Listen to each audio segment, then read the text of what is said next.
magaalaa Naqamteetti haati tokko yeroo tokkichatti daa'imman 5 da'uun dhaga'ame. Daa'imni kennaa waaqaati jechuun yeroo dubbatan dhageessanii beektu ta'a. Addunyaa kana irratti guyyaa guyyaan daa'imman kumoota dhibbaan lakkaa'amantu dhalata. Maarree waa malee nutis kanan dubbanne. Godina Wallagga Bahaa magaalaa Naqamteetti haati tokko yeroo tokkichatti daa'imman dhiiraa 3 fi dubara 2 da'uun ishee dhaga'ame. Haati kun jiraattu magaalaa Naqamtee yoo taatu waggaa 5 dura daa'ima durbaa tokko erga deessee booda daa'ima biroo osoo hin godhatin turuudhaan guyyaa kaleessaa hospitaala Comprehensive Specialized University Wallaggaatti yeroo tokkichatti daa'imman 5 da'uun ishee gabaafame. Daa'imman dhalatan kunneenis dhiira 3 fi dubara 2 yeroo ta'an abbaan warraa ishee obbo Tamasgeen Alamuus daa'imman kana guddisuun ulfaata ta'uu isaa ibsuudhaan qaamni mootummaas ta'e miti mootummaa nu cina dhaabbachuudhaan akka guddisan jechuudhaan waamicha isaanii dabarfataniiru.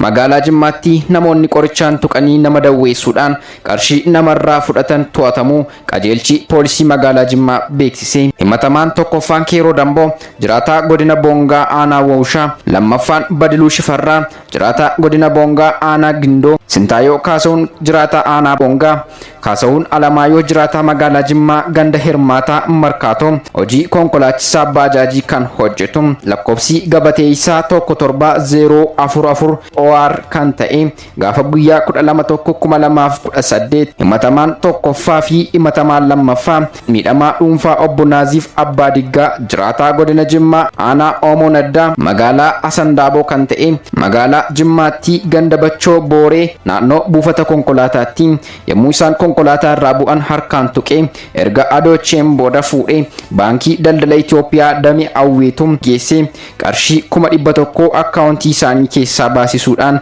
gara akkaawuntii himatamaa sadaffaa akka galuu erga taasisanii booda miliqanii turaniiru. Miidhamaan dhuunfaa yommuu of baru gocha akkasii irratti raawwatamuu isaa poolisiidhaaf eeruu erga kennee booda poolisiin hordoffii cimaa taasiseen namoota yakka kana raawwatan arfanuu to'annoo isaa jala oolchuu danda'eera. Isaanis erga to'annoo seeraa jala oolanii booda gocha kana raawwachuu isaanii amananiiru.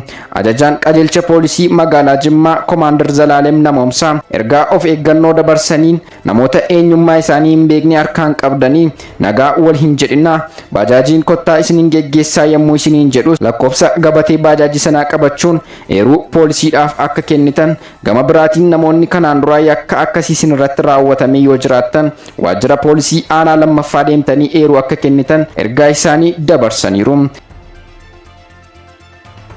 Egaan kabajamtoota daawwattoota keenyaa odeeffannoowwan guyyaa irraaf qabanne kanneen hanga ammaatti dhaggeeffattan turanii oduu waliin ani Keemboon Abrahaam ture.